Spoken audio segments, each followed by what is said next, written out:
mən o stolda öləcəm. Amma o əməliyyata girəcəm.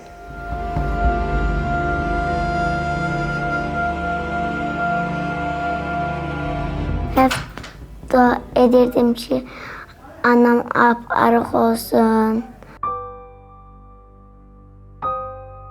Mən əməliyyatdan ayılanda təsəvvür edin, mənim qaynanamın gözündən axan odlu yaş mənim üzümü yandırdı. Yaz olur, günəş çıxdıqca yerdən bitkilər qaynayır, çiçəklər açır. Tumurcuqlar olur, çiçəklər açır. Mənim də həyatım tezdən elə oldu. Nə deyim, yəni heç kəs arzulamaram. Çox ağır bir həyatdır. Ondansa ağır xəstəlik keçirmək daha yaxşıdır. Mən deyərəm, mən həyatda yaşamırdım. Amma annem apres olub gələndən sonra hamı şaşırdı. Dedi ki, bu sənin anandır. Mən dedim, hə. Mən gəlinimə ana olmuşam. Ona görə ki, o mənim bir dənə balamın gəlinidir. Amma əla. Mən sizə söz vermişdim də həkim. Mən söz vermişdim.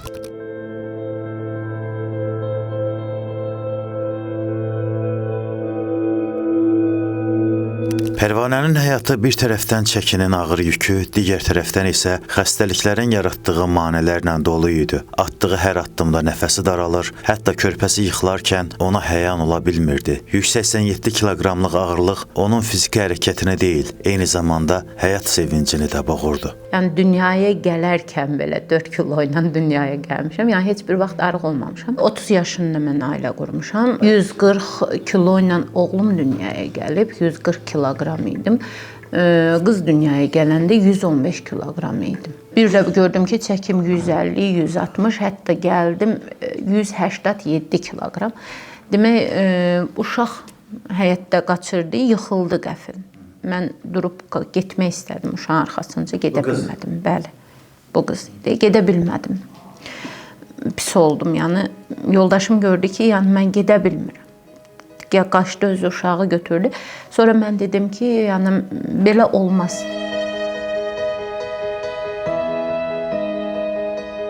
Eyni zamanda, məsələn, Pərvanə xanım ciddi şəkildə ikinci şəkərli diabetdən əziyyət çəkirdi. Qarşısalınmaz bir problemlə üzləşirdi.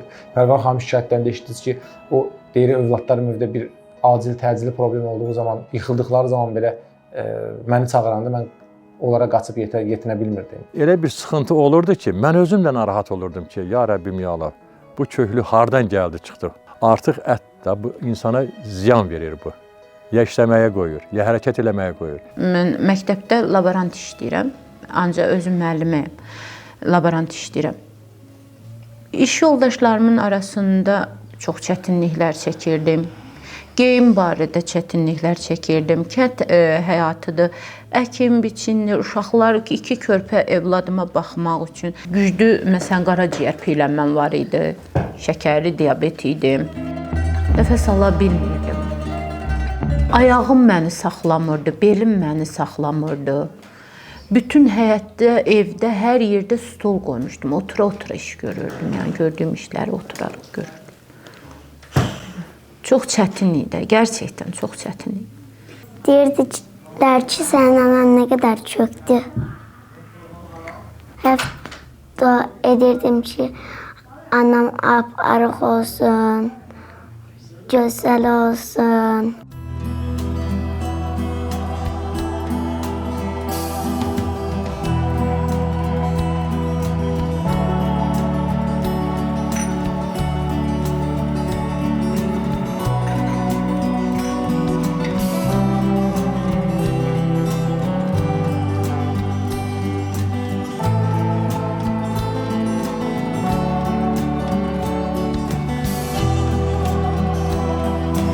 Uşaqlar tuturdu, məni qaldırırdılar. Heç bir iş görə bilmirdim. Maşına otururdum. Məsəl üçün, iş yoldaşlarım arasında götürmək istəmirdilər maşına. Maşına götürmək istəmirdilər. Artıq çəkilə xanım. Nə deyim, yəni heç kəs arzulamaram. Çox ağır bir həyatdır. Ondansa ağır xəstəlik keçirmək daha yaxşıdır. Mən deyərəm, köklük dünyada ən böyük xəstəlikdir. Ən böyük xəstəlikdir. Pərvanə hər yola əl atmış, hər üsulu sınamışdı. Artıq o köklüklə mübarizə apara bilmirdi. Həyatının bu çıxılmaz nöqtəsində son əlac kimi bariatrik cərrahiyyəyə üst tutmağa qərar verir. Bu qərar sadəcə bədəninə deyil, həyatına da yenidən start vermək üçün son şans idi. Əməliyyatın risklərini bilsə də, o hər şeyi bir kənara qoyub bu çətin yola çıxmağa ürək elədi. Onsuz da mən yaşamırdım. Mən deyərəm, mən həyatda yaşamırdım. Bir növ ölü idim də. Yaşamırdım. Yəni ondan sonra başıma gələcəkləri düşünmürdüm. Mən həmişə müsbət aurada oldum. Mən bir növ bariatrik cərraha qurtuluş kimi. Çünki demək, mən Namidə xanım deyəndə ki, səni Tariyel doktorla, yəni əməliyyatımız uğurlu olacaq, görüşdürdü bizi. Avqust ayının 2-si idi. Tariyel doktor baxdı, gerçəkdən məndə çox ağır piylənmə gedirdi. 2-ci dərəcəli piylənmə idi. Mən ondan şəkər 22 idi, hədsiz dərəcədə yüksək.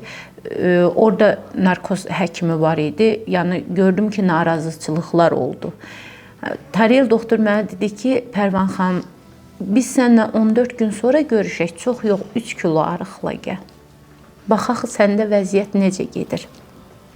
Və mənə özəl olaraq proqram yazdı. Gəldim, mən həm kənardan dedi ki, yəni ölümdür, getmə, bu vəziyyətlər olacaq, bu çətinliklər olacaq.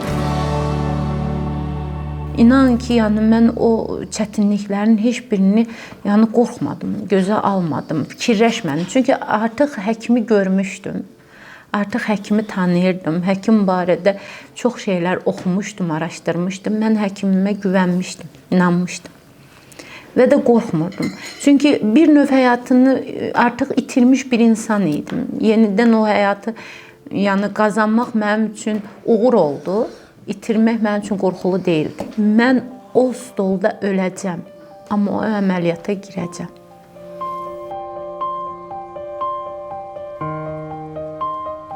Ondan sonra papa mamaya dedi ki, yox, kömək eləmək lazımdır. Və də elədilər.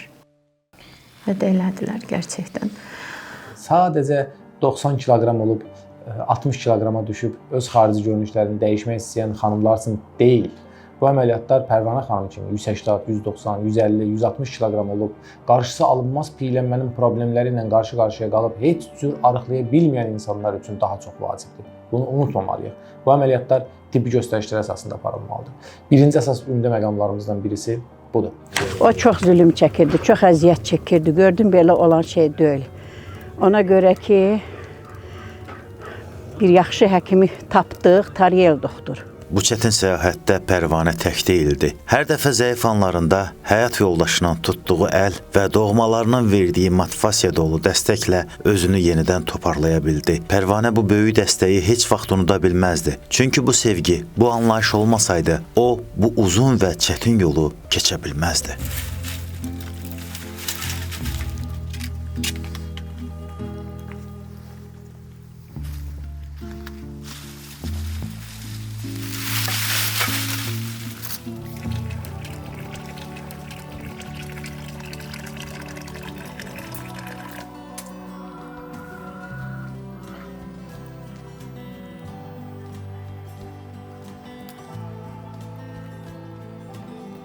Bütün hər şeyində mən kömək eləyirdim. Qardaşım eləyirdi, atam eləyirdi.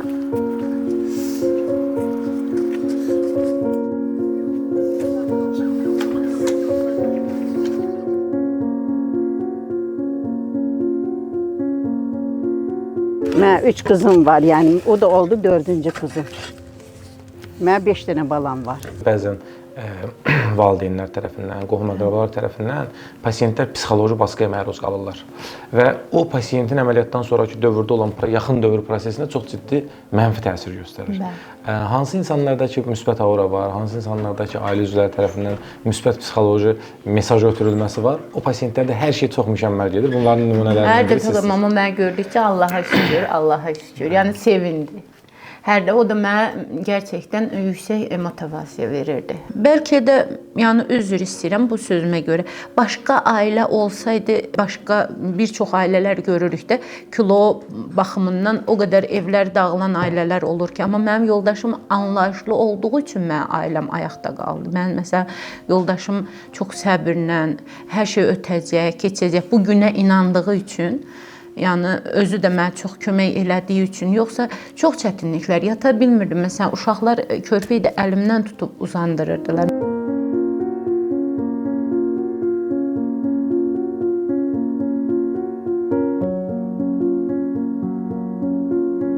Pərvanə xanımgildə olanda da bunu müzakirə elədik. Baxmayaraq ki, Pərvanə xanım ucqar rayonlarımızın birinin kəndlərində yaşayan bir xanım idi.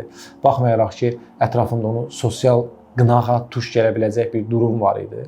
Amma buna baxmayaraq Pərvanə xanımın yaxınları tərəfindən ona çox ciddi psixoloji dəstək verildi və bunu siz öz dilindən də eşitdiniz. Bəli, dəyərli izləyicilər.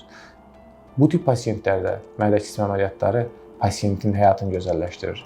Pasientin həyatını sağlamlaşdırır, pasientin ömrünü uzadır.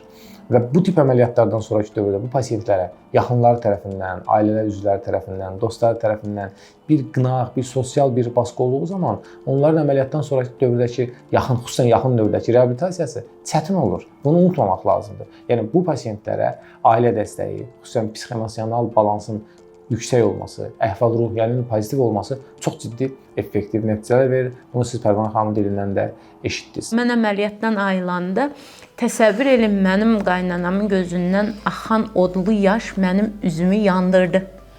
Əgər o onun içindən qəlbən gəlməsəydi o yaş məni yandırmazdı, doğrumu? Dedi ki, bala sən bu zulmü də çəkdin. Yəni onun əli mənim başımda idi. O heç bir qaynana, heç bir gəlinə etməzdi. Böyük dəstəyim oldu mənim. Hər dəfə məni gördükcə gülümsədilər. Yaxşı olursan belə də yaxşıdır, Allaha şükür. Biraz belə, yəni ev işlərimdə köməklik göstərdilər. Uşaqlara çox köməklik baxmağa köməklik göstərdilər. O dönəmi bir növ atlatmağa köməklik göstərdilər. Həyatda ən böyük dəstəkçim mənim yoldaşım oldu. Özü burada yoxdur. Buradan ona həm salamlar yollayırıq, həm də minnətdarlığımı bildirirəm. Yoldaşımın köməkliyi ilə təbii ki, papanın köməkliyi ilə, mamanın köməkliyi ilə mən baxa bilməzdim. Əməliyyatdan uzun müddət keçsə də, həkim Tariyel Ömərov rayona gəlib Pərvanəyə baş çəkir. Həkimin sakit və anlayış dolu səsi sanki illərdir çəkdiyi yükü daha da azaldır. Onlar dərdləşirlər. Pərvanə öz qələbəsindən ürək dolu danışır. Həkim isə onu bu yolda heç vaxt tək qoymayacağına söz verib. Salam. Necəsiz? Xoş gəldiniz. Salam, xoş gəldiniz. Sağ olun, xoş gördük hamınızı. Necəsiz? Şükür Allah. Maşallah, yaxşısınız. Yaxşı gördüm sizi. Soyuq olar, gedək yavaş-yavaş. Gəlin. Necə seyirsiniz özünüzü? Allah'a şükür həkim. Hər şey gözəl. Özünüzün dediyi kimi hər şey möhtəşəm. Təşəkkür.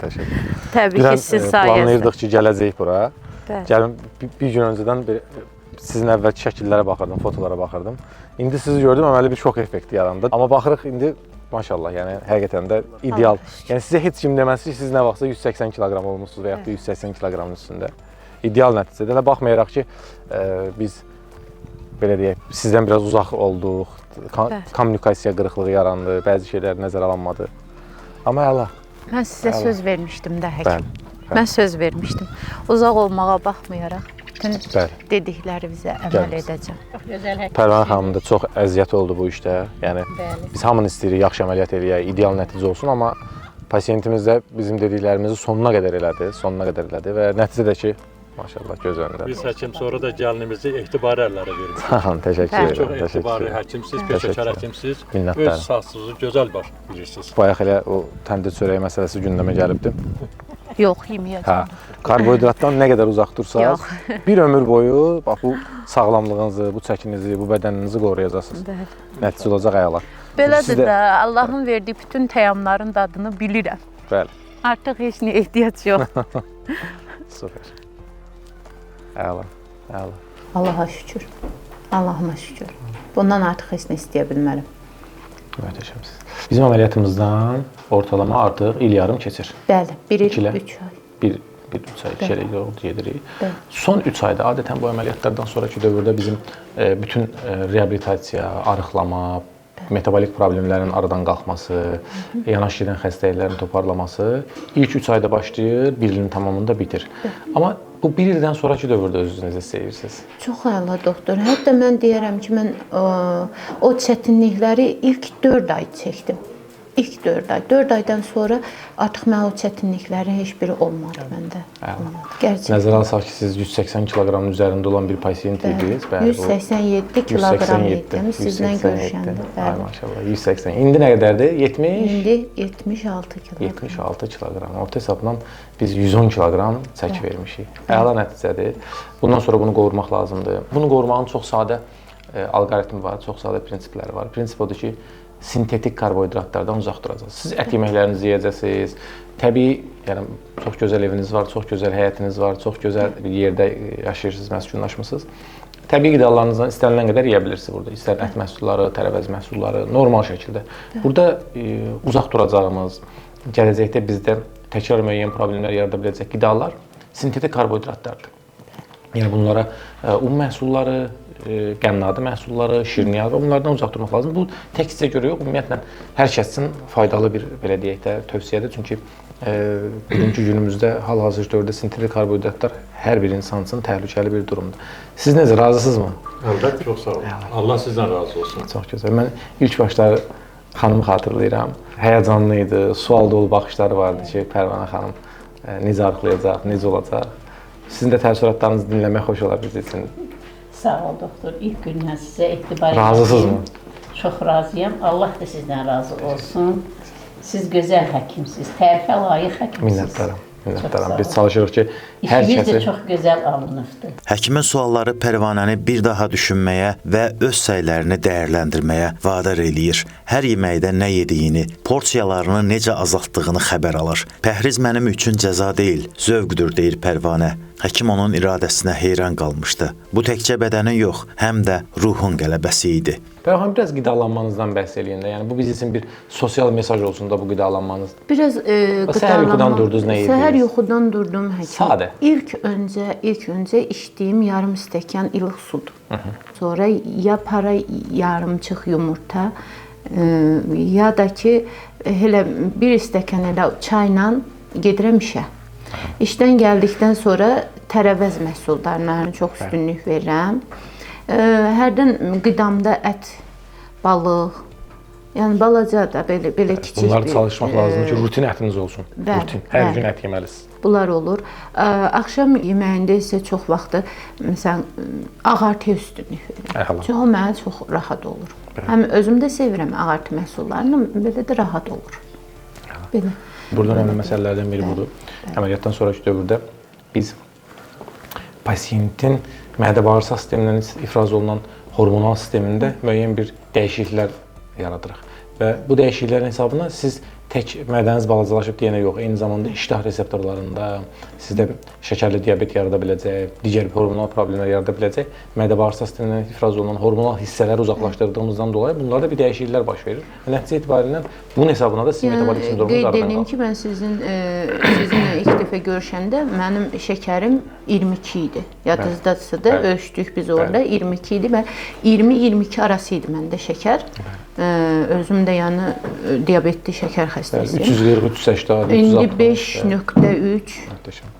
Pərvanənin artıq çəkidən azad olması təkcə onun üçün deyil, ailəsi üçün də böyük bir dəyişiklik idi. Azyaşlı qızı sevinç dolu gözlərlə ona baxır və gülərək deyirdi: "Anam çox gözəl olub. Mən həyata yenidən gəlmişəm", deyir Pərvanə. Hər addım, hər dəyişiklik onun üçün ideal çəkini deyil, illərdir unudulmuş həyat sevincini də geri qaytarıb.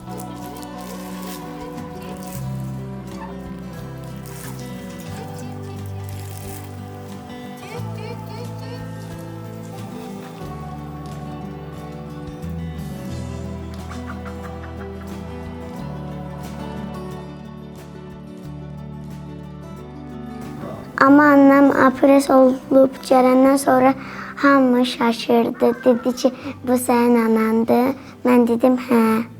Çox qəşəngdir. O çəkidən bu hala düşdü, çox gözəl oldu, incə-mincə. Ürəyim istəyən kimi. Onun belə gözəl olmağı mənim həyatımı dəyişdirdi. Onun istəyinə nail olduğuna görə mənim də həyatım dəyişildi ki, yəni onun ürəyi şad oldu, mən də şad oldum ona baxıb. Çəkisi 180 kiloqram idi.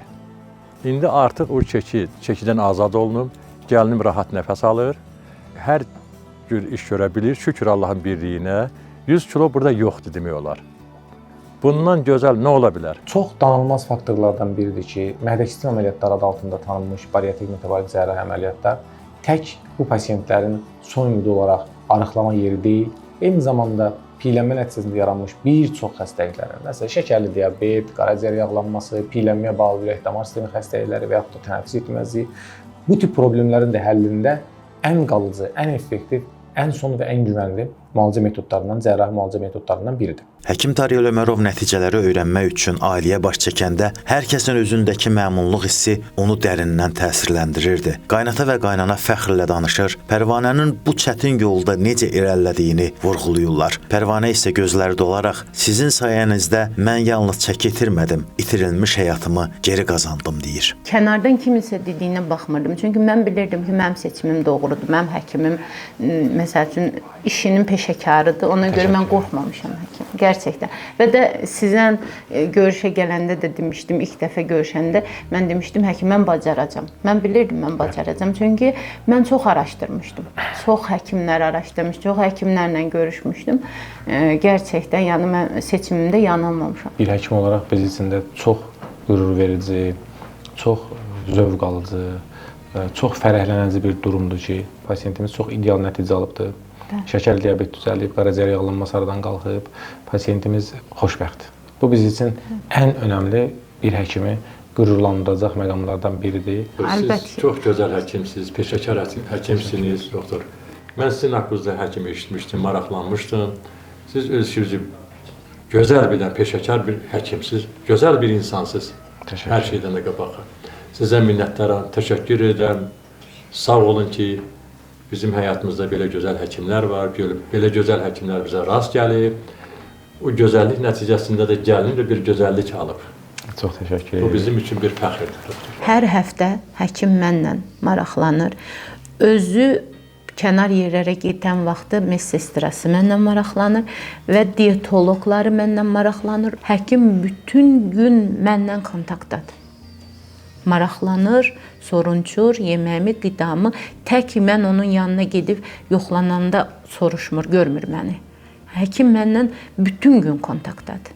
Yəni mən inanıram ki, bütün xəstələri ilə belədir. Yəni mən onun nə qohumu deyiləm, nə özəl bir xəstəsi deyiləm. Əgər mənə belədirsə, hər kəsə belədir. Və sonda ən önəmli məsələlərdən biri, mən düşünürəm ki, şərsiz deyərək sizlərdən ayrılırıq. Niyə şərsiz deyirik?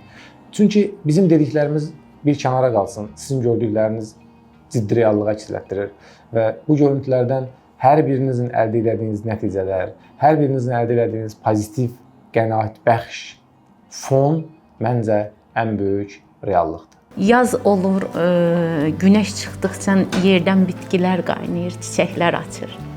Tumurcuqlar olur, çiçəklər açır. Mənim də həyatım tezdən elə oldu. Mən öz həyatımı bir növ yaza bənzədirəm. Ki, solmuş qışdan sonra, qar yağmış, hər yeri qurudulmuş qışdan sonra göyərmiş göy otların arasında açmış bir çiçək mənim həyatım. Mən tezdən dünyaya gəlmişəm, tezdən yaşayıram.